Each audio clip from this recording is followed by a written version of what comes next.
Good evening friends, welcome to another video. ఈరోజు stock analysis వచ్చేసి genus power infrastructure limited ఈ company గురించి explain చేయడం జరుగుతుంది. ఈ కంపెనీ గురించి మెయిన్గా అబ్జర్వ్ చేసినట్లయితే genus power infrastructures limited incorporated in 1992 is a part of the Kailash Group. It is engaged in manufacturing and providing metering solutions and undertaking engineering, construction and contracts on a turnkey basis.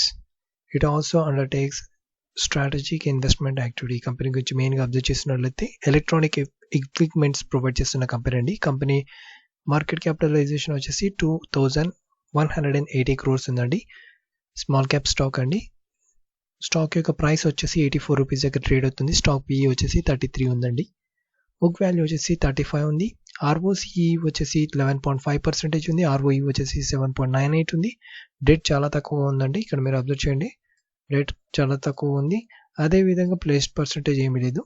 So ఇవి రెండు మనం positive ఫ్యాక్టర్స్గా consider చేయవచ్చు. ఓకేనా friends.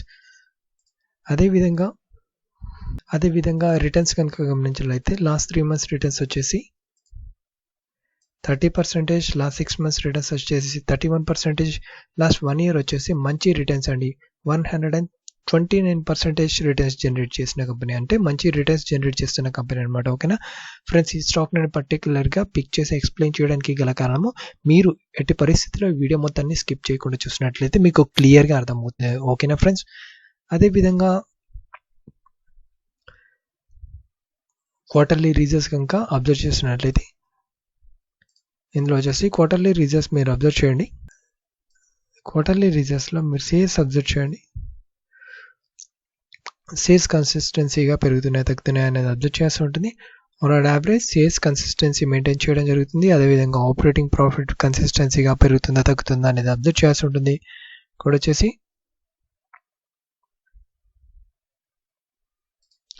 On average చూసుకున్నట్లయితే operating profit కన్సిస్టెన్సీగా పెరగడం జరుగుతుంది. అదేవిధంగా net profit కనుక గమనించినట్లయితే మీరు చూడండి, నెట్ ప్రాఫిట్ కన్సిస్టెన్సీగా పెరుగుతుంది తగ్గుతుందా అనేది కూడా అబ్జర్వ్ చేస్తూ ఉంటుంది. నెట్ ప్రాఫిట్ ఎక్సెప్ట్ 1 month, మీరు ఈ 1 month తీసేసినట్లయితే నెట్ ప్రాఫిట్ కన్సిస్టెన్సీగా మెయింటైన్ చేస్తున్నారు. ఓకేనా ఫ్రెండ్స్. అదేవిధంగా కంపెనీ యొక్క ప్రాఫిట్ అండ్ లాస్ కనుక గమనించినట్లయితే ఇయర్ ఆన్ ఇయర్ సేల్స్ పెరుగుతున్నాయా తగ్గుతున్నాయా అనేది అబ్జర్వ్ చేయాల్సి ఉంటుంది.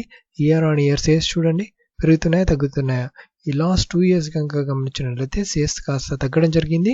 అదేవిధంగా ఆపరేటింగ్ ప్రాఫిట్ కనుక గమనించినట్లయితే year on year operating profit పెరుగుతుందా తగ్గుతుందా అబ్జర్వ్ చేయాల్సి ఉంటుంది. Year on year last 2 years కనుక గమనించినట్లయితే ఆపరేటింగ్ ప్రాఫిట్ కూడా తగ్గడం జరిగింది. అదేవిధంగా నెట్ ప్రాఫిట్ కనుక గమనించినట్లయితే year on year net profit మీరు అబ్జర్వ్ చేయండి, లాస్ట్ 2 years నెట్ ప్రాఫిట్ కన్సిస్టెన్సీగా తగ్గడం జరిగింది. ఓకేనా ఫ్రెండ్స్. అదేవిధంగా బ్యాలెన్స్ షీట్ కనుక మనం అబ్జర్వ్ చేసినట్లయితే రిజర్వ్స్ కన్సిస్టెన్సీగా పెంచుకుంటున్నారు తగ్గించుకుంటున్నారు అనేది మనం అబ్జర్వ్ చేయాల్సి ఉంటుంది. రిజర్వ్స్ చూడండి, రిజర్వ్స్ అనేది పెంచుకోవడం జరుగుతుంది. అదేవిధంగా బారోయింగ్స్ పెంచుకుంటున్నారు అనేది కూడా అబ్జర్వ్ చేయాల్సి ఉంటుంది. బారోయింగ్స్ చూడండి, ఆన్ యావరేజ్ మనం గమనించినట్లయితే కన్సిస్టెన్సీగా మెయింటైన్ చేస్తున్నారు. ఓకేనా. బట్ రిజర్వ్స్ మాత్రం కన్సిస్టెన్సీగా పెంచుకోవడం జరుగుతుంది. ఓకేనా ఫ్రెండ్స్. అదేవిధంగా క్యాష్ ఫ్లోస్ కనుక గమనించినట్లయితే cash from operating activity maximum పాజిటివ్గానే పోస్ట్ చేయడం జరిగింది. అదేవిధంగా షేర్ హోల్డింగ్ ప్యాటర్న్ మనం వచ్చేసి అబ్జర్వ్ చేసినట్లయితే షేర్ హోల్డింగ్ ప్యాటర్న్ మీరు అబ్జర్వ్ చేయండి. ఇక్కడ ప్రమోటర్స్ యొక్క హోల్డింగ్ వచ్చేసి 50.45 ఉంది. అదేవిధంగా ఇక్కడ మీరు ఎఫ్ఐఎస్ యొక్క హోల్డింగ్ గమనించినట్లయితే పెంచుకోవడం జరిగింది. అంటే ఇక్కడ మీరు అబ్జర్వ్ చేయండి, ఎఫ్ఐఎస్ యొక్క హోల్డింగ్ అనేది పెరగడం జరిగింది, 0.89 అయింది. అదేవిధంగా డిఐఎస్ యొక్క హోల్డింగ్ మీరు చూడండి, డిఐఎస్ యొక్క హోల్డింగ్ తగ్గించుకోవడం జరిగింది, 5.40 అయింది. పబ్లిక్ దగ్గర హోల్డింగ్ వచ్చేసి 43.27 ఉందండి. ఓకేనా. ఫండమెంటల్లీ కాస్త వీక్గా ఉన్న కంపెనీ అండి. అయినా ఈ స్టాక్ని పర్టికులర్గా పిక్ చేసి ఎక్స్ప్లెయిన్ చేయడానికి గల కారణము, మనం టెక్నికల్ అనాలిసిస్లో చార్ట్ని కనుక గమనించినట్లయితే క్లియర్గా అర్థమవుతుంది. ఓకేనా ఫ్రెండ్స్. ఇక్కడ చూడండి, ఇక్కడ టెక్నికల్ అనాలిసిస్లో మీరు వచ్చేసి ఇక్కడ రిప్రజెంట్ చేస్తున్న టైం ఫ్రేమ్ వచ్చేసి మంత్లీ టైం ఫ్రేమ్ అండి. ఇక్కడ మీరు అబ్జర్వ్ చేయండి, గత కొన్ని రోజుల నుంచి మీరు అబ్జర్వ్ చేస్తున్నట్లయితే స్టాక్ యొక్క ప్రైస్ చూడండి ఎంత స్ట్రాంగ్ మూవ్మెంట్ అప్ సైడ్ వెళ్తుందో మీరు అబ్జర్వ్ చేయండి. గత కొన్ని రోజుల నుంచి స్టాక్ యొక్క ప్రైస్ మూవ్మెంట్ ఎంత స్ట్రాంగ్గా అప్ సైడ్ ఉందో అబ్జర్వ్ చేశారా. అదేవిధంగా మీరు అబ్జర్వ్ చేయాల్సింది ఇంకొకటి, ఏదైతే ఈ జోన్ ఉందో అబ్జర్వ్ చేయండి, ఏదైతే ఈ జోన్ ఉందో